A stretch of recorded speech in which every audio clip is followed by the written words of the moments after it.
Di Indonesia, peradaban dunia sebelum Islam, peradaban dunia menjelang lahirnya Islam telah menyimpang jauh dari ketentuan ajaran Allah pada masa pra-Islam. Terdapat dua kekuatan peradaban, yaitu peradaban Romawi Timur dan peradaban Persia, dua kerajaan. Peradaban Romawi Timur, kerajaan Romawi didirikan pada tahun 753 sebelum Masehi dengan ibu kotanya Roma dan usianya lebih tua. Abad kerajaan Romawi mengalami puncak kejayaan pada masa Maharaja Justinus. 1 Pagjadi Setahu 527 sampai 565 Masehi, dan pada zamannya pula terjadi peperangan seru dengan kerajaan Persia, bertani dan berakhir dengan perjanjian damai Allah yang tidak, tetapi ia semuanya yang pertama. Agama di peradaban Romawi Timur dibagi menjadi 3 aliran. Yang pertama, aliran Yakibah banyak dianut di Mesir, Habsah, dan lain-lain.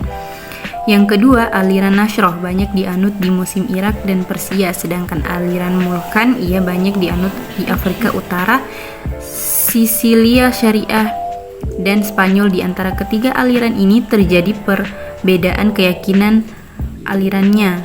Kibar sendiri berkeyakinan bahwa Isa Al-Masih adalah Allah dengan pengertian bahwa Allah dan manusia bersatu dalam diri Al-Masih. Aliran Nastion Roh dan Mulhaniyah berkeyakinan bahwa dalam diri Al-Masih terdapat 2 tabiat, yaitu tabiat Tuhanan dan tabiat kemanusiaan. Kebudayaan Romawi, terutama filsafat, kesenian, ilmu pengetahuan, dan bersatunya teraan. Kita harus membicarakan juga masalah kebudayaan Yunani, karena kebudayaan Romawi pada akhirnya adalah lanjutan dari kebudayaan gunanya bergizi dan membagi kebudayaan Yunani kepada wujud zaman, yaitu sebagai berikut. 1. Masa dongeng atau mitologi. 2. Masa pahlawan atau biroid. Yang ketiga, keempat, masa keemasan. Yang kelima, masa Iskandari. Yang pernah. 6. Masa Yunani sampai Romawi. Yang ketujuh, masa identik. Oke, baik. Di sini saya akan membahas tentang bahasa dan kesenian. Dalam wilayah kerajaan Romawi, mereka memiliki 3 bahasa, yaitu bahasa Latin, bahasa Kray, dan bahasa Suryani. Dan mereka pula memiliki kesenian, dan kesenian tersebut dibagi menjadi 4, yaitu kesenian bahasa, kesenian lukis, pahat, dan suara. Dan kerajaan Persia merupakan saingan dari kerajaan Romawi Timur, karena di antara kedua kerajaan tersebut terus-menerus berperang karena masing-masing ingin merebut daerah kekuasaannya. Kemudian bahasa yang digunakan pada peradaban Persia sendiri yang terjadi pada Persia resmi memakai bahasa Pahlawi dan juga menjadi bahasa kitab suci mereka. Yang pertama, batu-batu tertulis, dan yang kedua, sejumlah peraturan dari kerajaan Sonci mengenai perkawinan, perbudakan, dan lain-lain.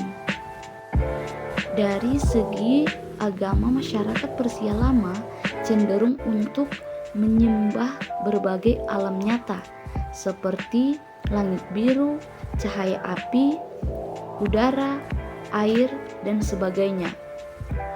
Yang semua zat itu merupakan pandangan sebagai Tuhan sebelumnya.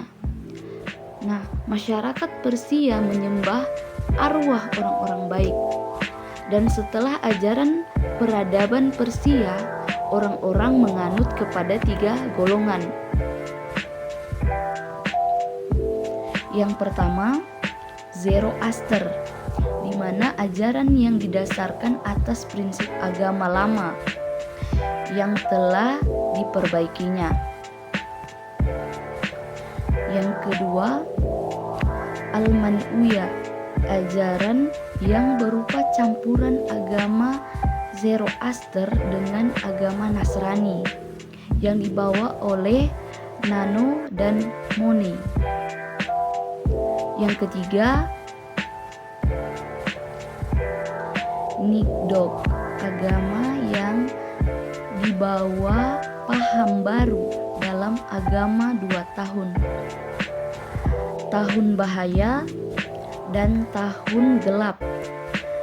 Dan ajarannya mirip dengan komunisme dalam filsafat Zoroaster.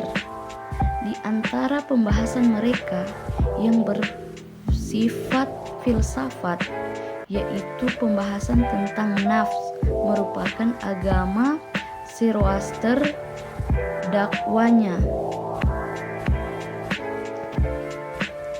insan diciptakan Tuhan dan tidak ada kemudian dapat mencapai kehidupan abadi yang bahagia apabila ia sanggup memengaruhi kejahatan di atas muka bumi ini.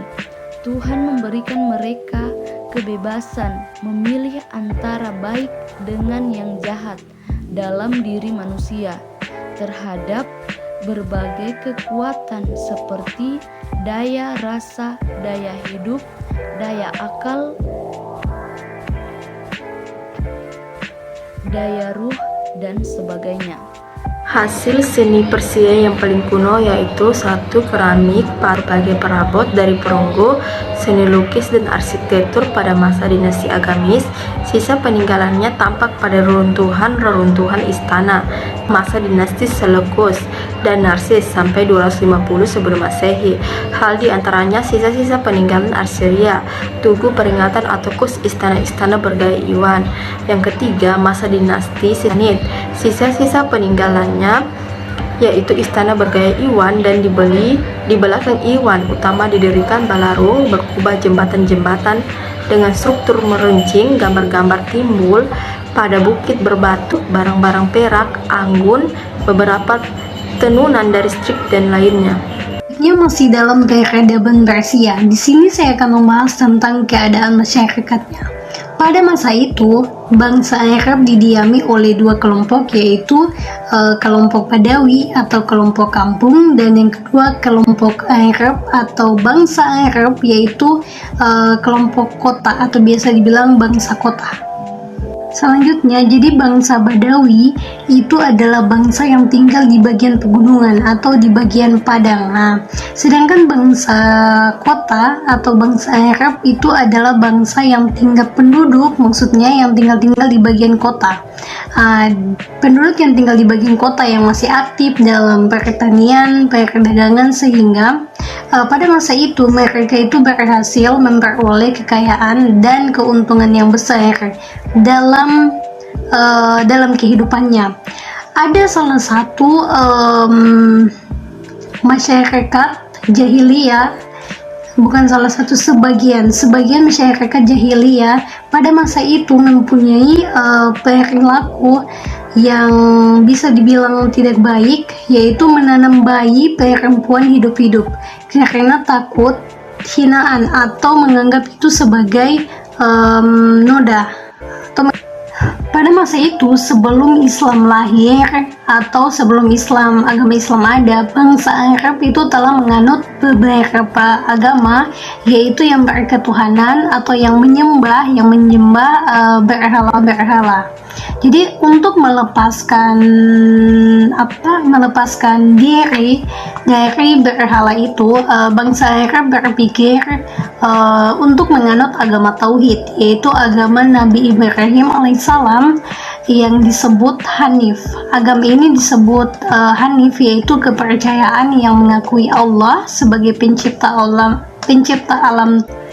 Tuhan yang menghidupkannya dan mematikan, Tuhan yang memberi rezeki, dan sebagaimana di antara mereka adalah Umayyah bin Abdi Salt, Waraka bin Naufal, dan Guits bin Saidah. Salah satu patung yang mereka sembah itu dinamakan Hubal.